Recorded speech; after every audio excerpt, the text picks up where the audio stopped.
चाही न भावत ने, पड़ियो मुट्ठी हजारदा ताकि आँख निखेर।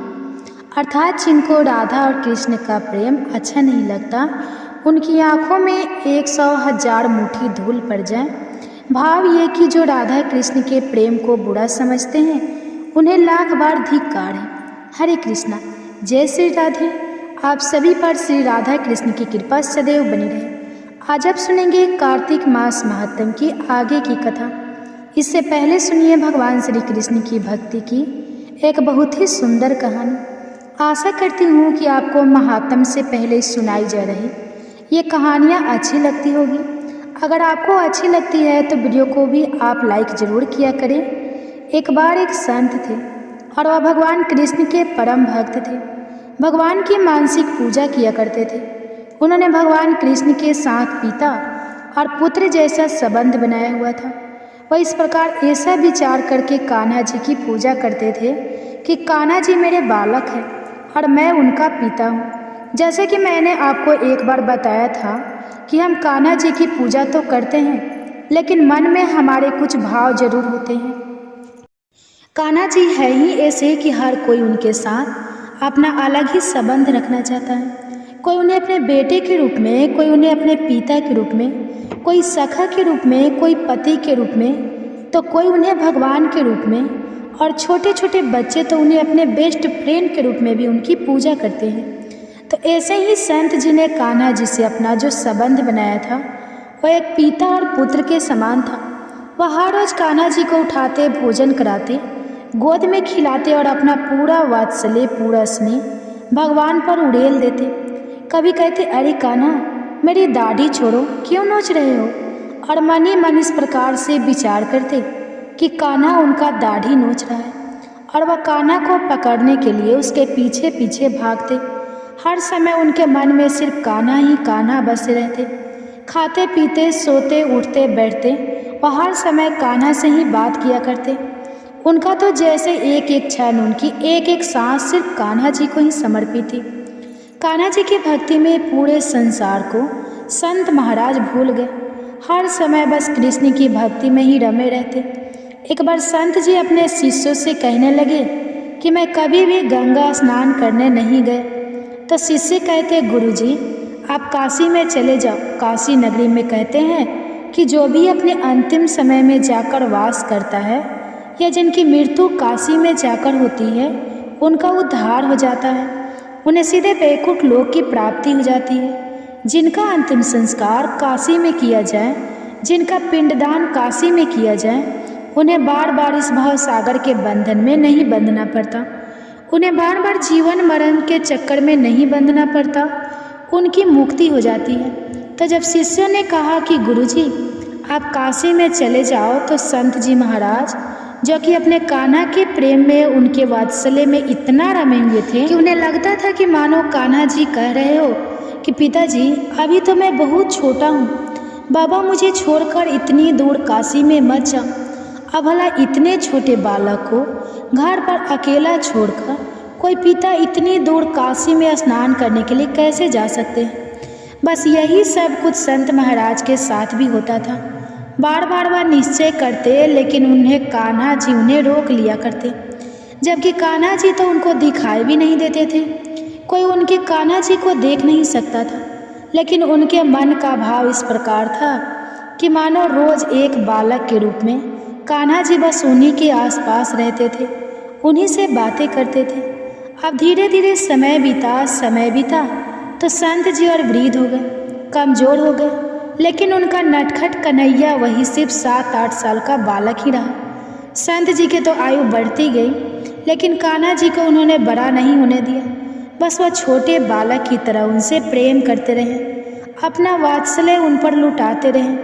उनका वात्सल्य अभी भी कान्हा जी के बाल रूप में ही था। कान्हा जी की पूजा लोग कई तरह से करते हैं। उनके छोटे रूप की ही पूजा करते हैं। लड्डू गोपाल जी को लोग घर में इसलिए रखते हैं कि कान्हा जी बस कभी भी बड़े ना हो, छोटे से बालक के रूप में उनके घर में सदा विराजमान रहे। तो कुछ ऐसी ही भक्ति संत महाराज की भी थी। कान्हा जी में रमे रमे संत महाराज जी एक दिन स्वर्ग सिधार गए। आपने कई बार देखा होगा कि बहुत सारे भक्त ऐसे होते हैं जो मंदिर में गुरुद्वारे में पूजा करने के लिए आते हैं, माथा टेकते हैं और फिर कभी उठ नहीं पाते, सदा के लिए सो जाते हैं, सदा के लिए प्रभु के चरणों में लीन हो जाते हैं, उनके प्राण छूट जाते हैं। और ऐसा सुंदर अवसर और ऐसा पुण्यदायी अवसर तो बहुत ही भाग्यशाली लोगों को मिलता है। कहते हैं कि जिन्होंने अपने जीवन की सारी खुशियाँ देख ली हो, सब कुछ देख लिया हो, अगर उनकी मृत्यु एकादशी की तिथि को हो जाए तो उन्हें भी मोक्ष मिल जाता है, उन्हें भी भगवान विष्णु के चरणों में स्थान मिल जाता है।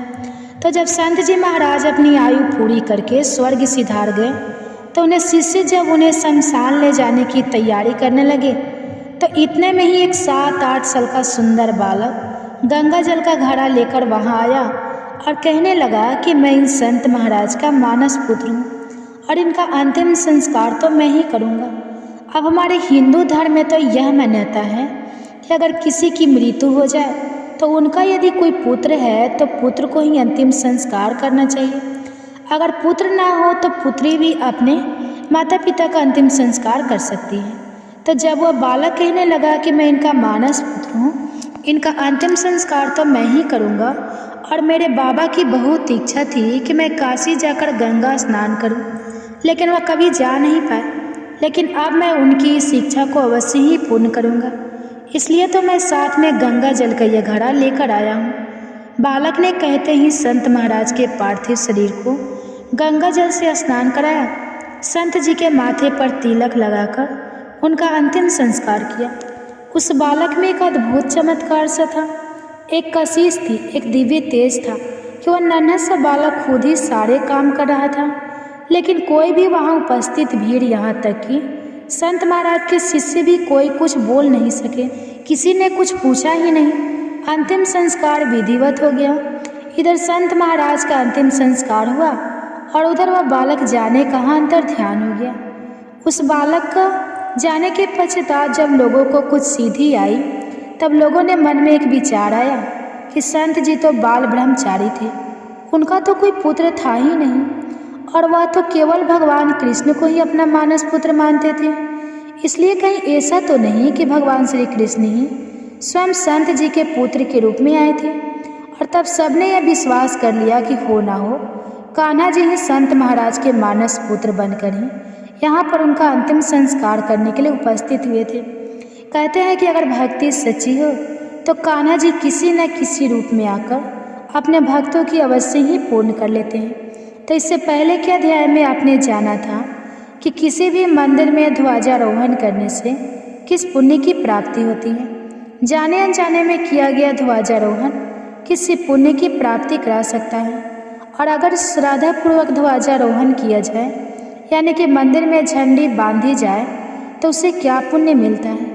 अगर आप इस बारे में जानना चाहते हैं तो इससे पहले एक अध्याय आप जरूर सुनिए। सारी कथाएं सुनकर महाराज पृथु ने देवर्षि नारद जी से निवेदन किया कि हे मुनिवर, अब आप कृपा करके कार्तिक मास के व्रत के उद्यापन की विधि सुनाने की भी कृपा करें।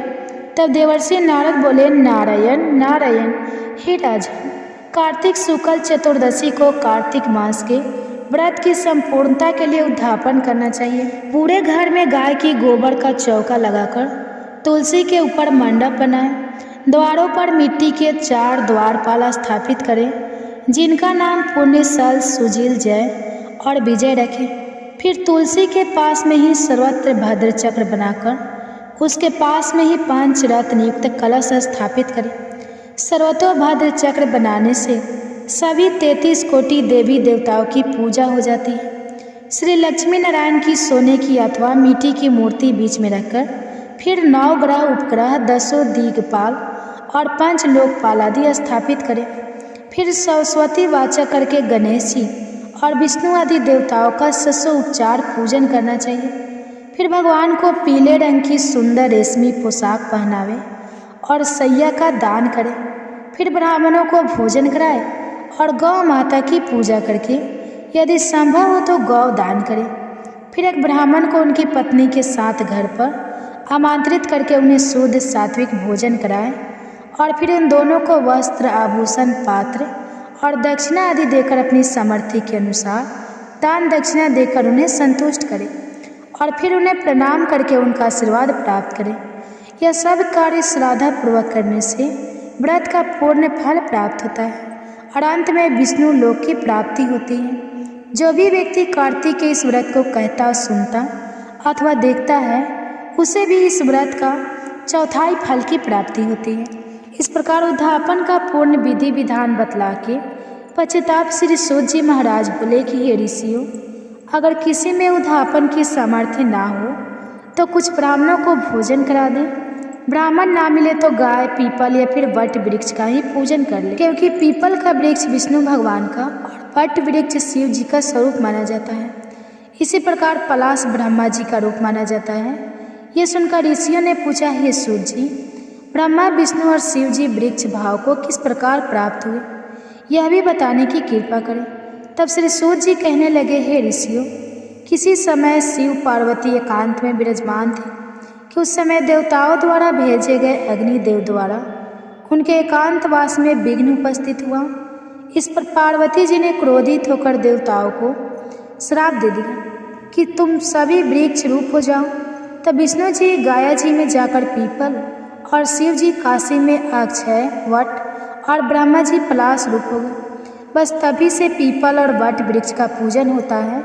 तब ऋषियों ने पूछा कि शनिवार को पीपल का पूजन होता है मगर रविवार को नहीं, इसका क्या कारण है? आप कृपा करके हमें यह भी बतलाइए। ऋषियों के प्रश्न को सुनकर श्री सूत जी महाराज कहने लगे कि हे ऋषियों, समुद्र मंथन के समय 14 रत्नों में से कौस्तुभ मणि और लक्ष्मी जी को प्राप्त करने के बाद भगवान विष्णु लक्ष्मी जी से विवाह करने को तत्पर हुए।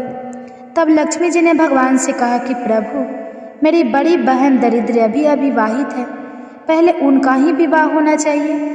यह सुनकर भगवान विष्णु ने लक्ष्मी जी की बड़ी बहन और लक्ष्मी ऋषि को सौंप दी। यद्यपि दरिद्र का रंग काला, नेत्र लाल और बाल बिखरे होने के कारण वह बहुत ही कुरूपा थी, फिर भी भगवान की आज्ञा मानकर उद्दालकर ऋषि दरिद्र को अपने आश्रम ले गए। आश्रम में आकर दरिद्र ने देखा कि वहाँ तो वेद पाठ और हवन आदि हो रहा है। यह देखकर उसने मुनि से कहा, मैं ऐसे स्थान में रहने की बजाय उस स्थान में रह सकती हूँ जहाँ चोर, जुआरी और ब्राह्मणों का अपमान करने वाले लोग रहते हों। दरिद्र की यह बात सुनकर उद्दालकर ऋषि को बहुत ही दुखी हुए और फिर उसे वहीं छोड़कर यह कहकर चले गए कि मैं तुम्हारे लिए कोई उपयुक्त स्थान देखकर आता हूँ जहाँ तुम आराम से रह सको। ऋषि के जाने के बाद कुछ देर तक तो दरिद्र ने उनकी प्रतीक्षा की। जब काफ़ी देर हो गई, ऋषि वापस नहीं लौटे तो रोने और चिल्लाने लगे। तब लक्ष्मी जी ने भगवान से कहा कि हे भगवान, ऋषि द्वारा त्याग दिए जाने के कारण मेरी बहन दरिद्र अत्यंत दुखी हो रही है, इसलिए आप जाकर पहले उसे शांत कीजिए। तब विष्णु भगवान लक्ष्मी जी सहित वहाँ आकर कहने लगे कि हे दरिद्र, तुम पीपल में निवास करो। पीपल हमारा ही अंश है। जो कोई कार्तिक की पूर्णिमा को पीपल का पूजन करेगा वह हमें प्राप्त होगा और उसके यहाँ लक्ष्मी जी का वास होगा।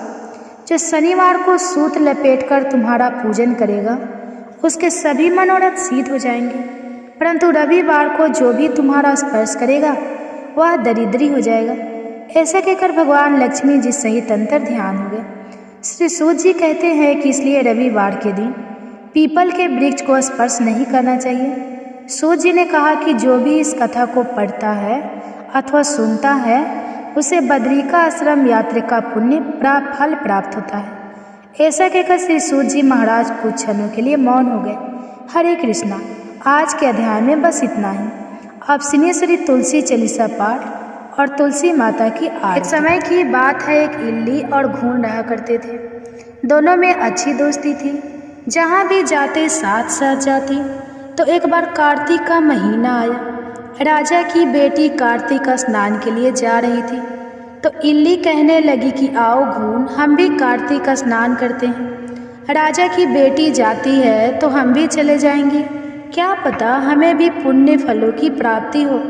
तो इल्ली की बात सुनकर घून कहने लगा कि तू ही कार्तिक स्नान कर, मैं तो कार्तिक स्नान के बारे में कुछ नहीं जानता, क्या होता है इसके करने से, मैं तो नहीं करूँगा। घून के मना करने पर इल्ली एक बार तो उदास हो गई। सोचने लगी कि कार्तिक का स्नान तो जरूर करना था। तभी उसके मन में एक विचार आया कि राजा की बेटी जाती है तो उसके पल्ले से लगकर चली जाऊंगी और उसी के साथ वापस भी आ जाऊंगी। मुझे अकेले जाना नहीं पड़ेगा। तो यह सोचकर वह तो बहुत ही खुश हुई और दूसरे ही दिन से राजा की लड़की सब जब स्नान करने के लिए जाती तो उसकी चुन्नी के पल्ले के लगाकर वह इल्ली भी चली जाती। जब राजा की बेटी गंगा जी पहुंच जाती तो इल्ली उतरकर धीरे से गंगा स्नान करती और वापस आकर चुन्नी के पल्ले से लग जाती। इस तरह इल्ली ने राजा की बेटी के साथ पूरे महीने कार्तिक का स्नान किया। घून से वह रोजाना कहती थी, पर घून ने तो एक दिन भी जाकर कार्तिक का स्नान नहीं किया। समय बीतता गया।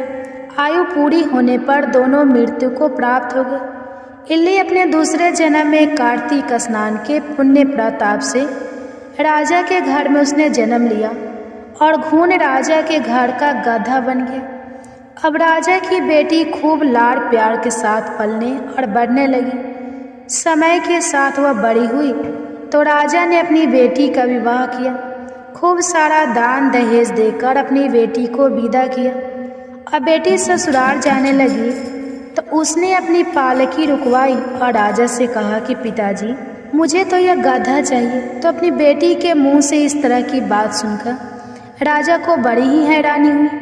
राजा ने कहा कि बेटी, तुम चाहे तो धन और दौलत ले जाओ, इस गधी को मत लेकर जाओ। लोग क्या कहेंगे कि राजा के घर से आई है और दहेज में गधा लेकर आई है। राजा की बेटी तो अपनी जीत पर अड़ी रही।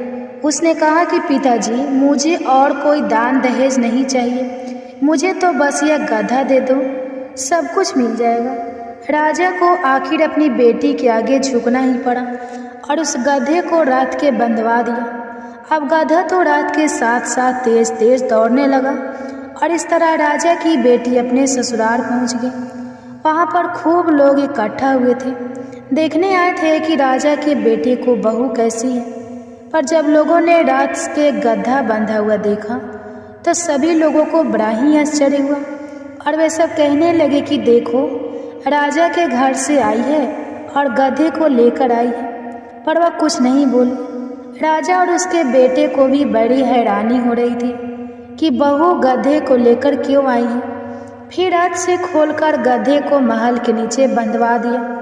अब रोजाना राजा की पुत्र वधू घर का काम जल्दी जल्दी निपटाकर और नीचे उतर आती और उस गधे से बातें करने लगती। जब लड़की नीचे आती तो गधा कहता कि मुझे पानी पिला दे।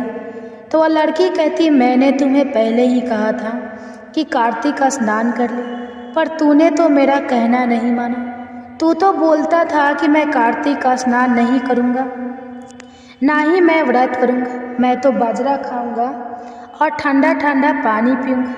अब बाजरा खा और ठंडा ठंडा पानी पी, मेरे साथ कार्तिक का स्नान कर लेता तो थोड़ी यह हालत ना होती। एक दिन राजा ने अपनी पुत्र वधू को गधे के साथ बातें करते हुए सुन लिया तो उन्होंने अपने राजकुमार को बुलाकर सारी बात बताई। राजकुमार ने आकर अपनी पत्नी से कहा कि आप मुझे सारी बात बताओ। तब रानी बनी उस लड़की ने कहा कि स्वामी, मैं पिछले जन्म में इल्ली थी और जो यह गधा यह घून था। जब मैंने इससे कहा था कि कार्तिक का स्नान कर ले, पर वह नहीं माना और मैं राजा की लड़की के पल्ले से लगकर पूरे महीने कार्तिक का स्नान करती थी। तो कार्तिक का स्नान के पुण्य प्रताप से मैंने राजा के घर में जन्म लिया और राजा के घर में ही बहू बनकर आई हूँ। तब राजा के बेटे ने सुना कि कार्तिक स्नान का इतना पुण्य प्रताप होता है तो उसने अपने पिताजी को कार्तिक स्नान के पुण्य फल के बारे में बताया और कहा कि पिताजी, आप हमें आज्ञा दें कि हर साल हम दोनों पति पत्नी जोड़े से कार्तिक का स्नान करें। तो राजा अपने बेटे की बात सुनकर बहुत खुश हुए और उन्हें कार्तिक का स्नान करने की इजाज़त भी दी। फिर राजा का बेटा और उसकी पत्नी हर साल कार्तिक के महीने में गंगा जी जाकर कार्तिक का स्नान करते थे और फिर पंडितों को भोजन करवाकर खूब दान पुण्य भी करते थे। तो राजा ने सारी नगरी में कहलवा दिया कि जिस तरह मेरे बेटे और बहू कार्तिक का स्नान करती है, उसी तरह सारी नगरी के लोग कार्तिक का स्नान करें। तो सारे लोगों ने अपने राजा की आज्ञा मानकर कार्तिक का स्नान किया और स्नान किया हुआ पानी उस घून पर डाला जो गड्ढा बना हुआ था, जिससे वह मोक्ष को प्राप्त हुआ। हे कार्तिक भगवान, कार्तिक स्नान का जैसा पुण्य फल आपने इल्ली को दिया, वैसा सबको देना। जो भी कार्तिक स्नान करके आपकी इस कथा को श्रद्धापूर्वक सुने, उसकी सारी मनोकामनाएं पूरी करना। अब सुनिए धर्मराज की कहानी। एक समय एक बुढ़िया माई थी, बहुत व्रत पूजा करती थी, व्रत नियम रखती थी। बुढ़िया माई की मृत्यु हुई तो भगवान के घर से यमदूत लेने बुढ़िया माई यमदूतों के साथ चली गई। थोड़ी दूर चली तो आगे गहरी नदी बह रही थी। बुढ़िया माई उस नदी में डूबने लगी। तब दूतों ने पूछा, माई गाय दान की है क्या? तब बुढ़िया माई ने मन में गाय का ध्यान किया तो गाय माता वहाँ पर उपस्थित हो गई। गाय की पूंछ पकड़कर बुढ़िया माई नदी पार हो गई। थोड़ी दूर आगे चली तो काले कुत्ते खाने को दौड़े। तब कुत्तों ने पूछा, माई कुत्ते को रोटी दी है क्या?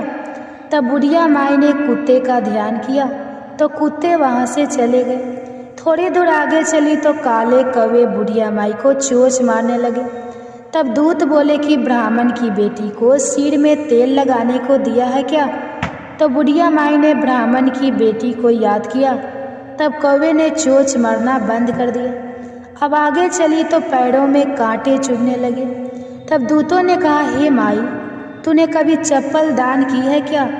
तब जब बुढ़िया माई ने अपना दान याद किया तो उसके पैरों में चप्पल आ गई। थोड़ी दूर आगे चली तो चित्रगुप्त जी ने दूतों से कहा कि तुम किसे ले आए हो? तब वे बोले कि बुढ़िया माई ने दान ने पुण्य तो बहुत किया, पर धर्मराज जी का कुछ भी नहीं किया, इसलिए आगे के द्वार बंद है। तब बुढ़िया माई कहने लगी कि अब क्या करूं? मुझे 7 दिनों के लिए वापस धरती पर भेज दो। 7 दिन तक धर्मराज की कहानी सुनूंगी और उद्धापन करने के बाद वापस आ जाऊंगी। तब चित्रगुप्त जी ने बुढ़िया माई को वापस धरती पर भेज दिया। पूरे गांव में खबर फैल गई कि बुढ़िया माई को भूतनी का रूप धारण करके आई है। जब वो अपने घर पहुंची तो बेटे बहू ने भूतनी समझकर घर के दरवाजे बंद कर दिए। तब वह कहने लगी कि मैं भूतनी नहीं हूँ, मैं तो धर्मराज जी के कहने पर वापस आई हूँ। अब मैं नियम से धर्मराज जी की कहानी सुनूंगी, उसका उद्धापन करूंगी और फिर वापस चली जाऊंगी। उसकी बात सुनकर बेटे ने उद्धापन की पूजा की, सारी सामग्री उसे लाकर दे दी। सबने कहानी सुनी लेकिन हुंकारा किसी ने भी नहीं भरा। तब बुढ़िया माई पड़ोसन के पास गई और उसे अपनी कहानी सुनने को कहने लगी। पड़ोसन ने उसकी कहानी भी सुनी और हुंकारा भी भर दिया। बुढ़िया माई ने 7 दिन तक धर्मराज जी की कहानी कही और उसका उद्धापन किया, सभी समापन को दान कर दिया। तब धर्मराज जी ने बुढ़िया माई के लिए धरती पर विमान भेजा। विमान देखकर तो सभी गांव वाले स्वर्ग जाने के लिए तैयार हो गए। बुढ़िया माई कहने लगी कि मेरी कहानी तो बस पड़ोसन ने सुनी है, उसी ने हुंकारा भरा है, इसलिए सिर्फ पड़ोसन मेरे साथ जाएंगे। तो सब गांव वालों ने बुढ़िया माई के पैर पकड़ लिए और कहने लगे कि हमें भी धर्मराज जी की कहानी सुना दो। तब बुढ़िया माई ने सबको धर्मराज जी की कहानी सुना दी। कहानी सुनने के बाद सभी लोग विमान में बैठकर स्वर्ग पहुँचे। तब धर्मराज जी कहने लगे कि मैंने तो सिर्फ बुढ़िया माई के लिए विमान भेजा था, ये सारे गाँव वाले क्यों आ गए? तब बुढ़िया माई बोली कि मेरी कहानी इन सभी ने सुनी है, इसलिए मेरे पुण्य का आधा पुण्य इन्हें भी दे दो। तब धर्मराज जी ने सभी गाँव वासियों को स्वर्ग में वास दिया। हे धर्मराज जी महाराज, जैसे बुढ़िया माई को स्वर्ग में वास दिया, धर्मराज जी की कहानी कहते सुनते हुंकार भरते सबको स्वर्ग में वास देना, सबकी मनोकामना पूरी करना, सब पर अपनी कृपा बनाए रखना। बोलिए धर्मराज जी की जय। सुनिए श्री तुलसी चालीसा पाठ और तुलसी माता की आरती। जय जय तुलसी भवती सत्यवती सुखदनी नमो नमः। हरि प्रेसी श्री वृंदा गुण खानी, श्री हरि शीस विरजन देहु। अमर वर्य जनहित हे वृंदावनी, अब ना करहु विलम्ब। धन्य धन्य श्री तुलसी माता महिमा, अगम सदा श्रुति गाता हरि के प्राणों से तुम प्यारी। हरहि हेतु किन्हो तपरी, जब प्रश्न है दर्शन दीन हो तब कर जोड़ो। विनय उसकी हो हे भगवंतम, कंत मम होए दीन जानी जान छाड़ छ। सुनि लक्ष्मी तुलसी की बानी, दीन हो श्राप कथ पर आनी। उस आयोगी वर मांगन हारी, हो बीट पर तुम जर तनुधारी। सुनि तुलसी शपथ ही माहु, करहु वास तुनीचन धामा दियो वचन। हरि तब तत्काला सुनहु सुमुख जानी, बिहाला समय पाई योरो पाती तोरा पुजही आस। वचन सत्य मोरा तब को कुल, मह गोप सुदामा तू भई तुलसी दामा। कृष्ण रास लीला के माही राधे सके, प्रेम लाखे नाही। दियो श्राप तुलसी तत्काल नर लोक, कहीं तुम जन्म हो इहो बाला यो गोप बह दानव राजा। शंख चूर्ण नामक सिर ताजा, तुलसी भता सुखी नारी परम सती गुण।